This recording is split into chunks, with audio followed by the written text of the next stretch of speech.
大家好啊，歡迎收聽鬼靈精怪講故事。咁你只需要用幾分鐘嘅時間就可以收聽一個精彩嘅鬼故事。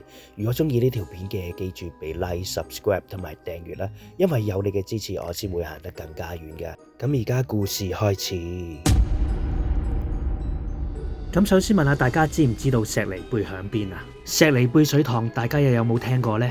其實佢係位於金山郊野公園以南嘅地方。咁喺19世紀初啦，呢個水塘嘅原址其實係有一條石梨貝村嘅，而水塘係喺1925年建成，至今已經有100年歷史。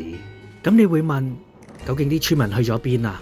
冇錯，水塘興建嘅時候，佢哋去咗幾條村，分別就係顯田村、石梨貝村同埋葵青區一帶。而今日講嘅故事，正正就係發生喺呢個石梨貝水塘同埋附近嘅樹林一帶。日軍侵華嘅時候，流傳咗好多鬼故事，當然呢一度地方都唔例外啦。當其時，除咗市區受到戰火嘅洗禮，其實呢度都唔例外。咁話說喺日治時期嘅時候，喺九龍水塘附近嘅大埔道設置關卡，負責盤查沙田同埋九龍附近嘅人出入，而見到形跡可疑嘅人就一律格殺勿論。所以當其時都死咗好多刀下亡魂，而因為太多屍體，所以佢哋嘅處理方法通通都係拋落去水塘嗰度。亦因為日軍嘅殺害，所以佢哋死無葬身之地。咁久而久之，呢度嘅附近同埋水塘都傳來咗好多猛鬼嘅故事。咁啱得咁巧啊，喺1946年嘅時候啊，水塘管理員發現水塘底有超過100具嘅白骨啊。咁佢哋需要抽乾嘅水塘進行一啲消毒同埋一啲執骨嘅情況啊。而呢件咁恐怖嘅事件啊，通通都有記錄喺當時嘅報紙度啊，你都咪話唔驚啊。咁如果大家有興趣又有時間啊，都可以不妨揾翻啲資料啊，可以睇翻當其時嘅報紙講述嘅情況啊。好啦，咁繼續講翻個故事先啊。咁石梨貝水塘都係一個行山人士嘅一個熱點嚟嘅，因為貪嗰度啦就比較僻靜啲同埋易行啲啦。上咗年紀啊，又或者啲後生拍拖啊，咁中意行嗰度嘅。話說有一對情侶呢，咁佢哋就行去水塘啦，行下啦，咁當然好開心啦。不知不覺行錯路啊，行下呢就行咗入去樹林嗰度啦。佢哋發覺開始有啲迷失，但係佢哋揾嚟揾去都揾唔到出路啦。個天啊越嚟越黑咯。突然間呢，佢見到一個村民啊。佢哋兩個見到個村民，咁梗係好開心啦。就即刻行去個村民度，就問佢點樣走翻出去啊。個村民呢，就笑住口同佢哋講啦：哦，你兩個蕩失路啊？咁好簡單啫。嗱，首先呢，你哋兩個一路直行，直行見到一個小村莊嘅，你穿過嗰個小村莊呢，再轉右再直行，咁可以出翻大路噶啦。嗰對情侶呢，就同嗰個村民講咗聲多謝，跟住就離開咗啦。對情侶望翻轉頭嘅時候啊，個村民就已經消失咗啦。通常啲鬼故都係嚟到呢度咁上下，都係咁嘅情節噶啦，都係消失咗或者唔見咗咁樣噶啦。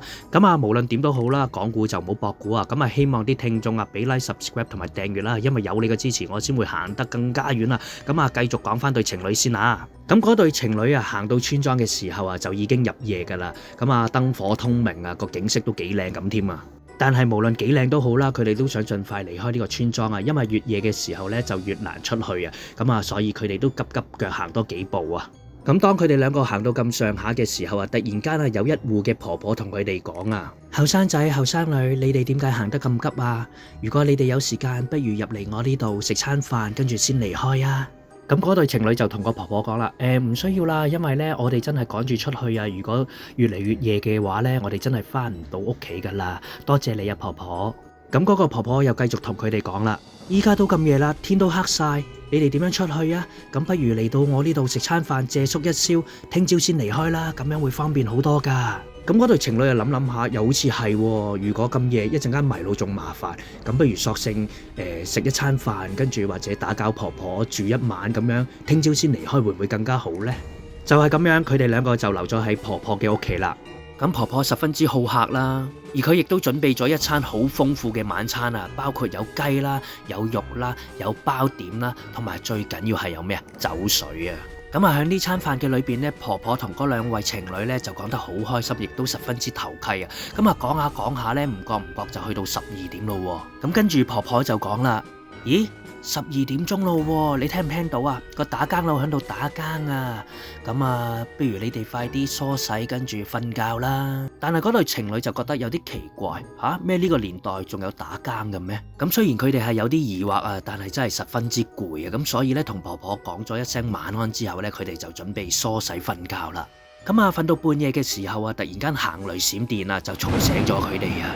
仲唔止咁樣添啊，因為啊場雨越落越大啊，加上啲雷電聲啊，咁啊更加令到佢哋瞓唔着啊。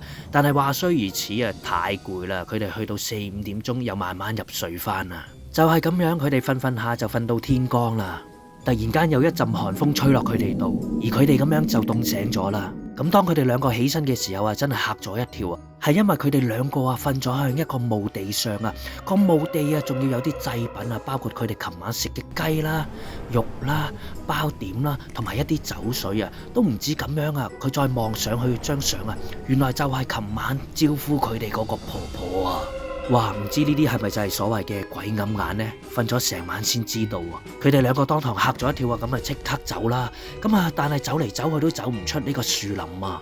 當佢哋兩個迷惘又焦急嘅時候，突然間又見翻嗰個婆婆啊！而個婆婆仲同佢哋講：你哋兩個點解唔同我講再見就離開咗啊？婆婆好擔心你哋啊！你哋唔好周圍走啦，我帶你翻屋企啊！就係咁樣，嗰對情侶就嚇到暈咗啦。當佢哋兩個醒翻嘅時候，佢發覺原來佢瞓咗喺婆婆間屋度。自此呢對情侶就冇人再見過佢哋啦。有人甚至話佢哋已經停留咗喺佢哋嘅空間裏邊。咁你哋認為呢？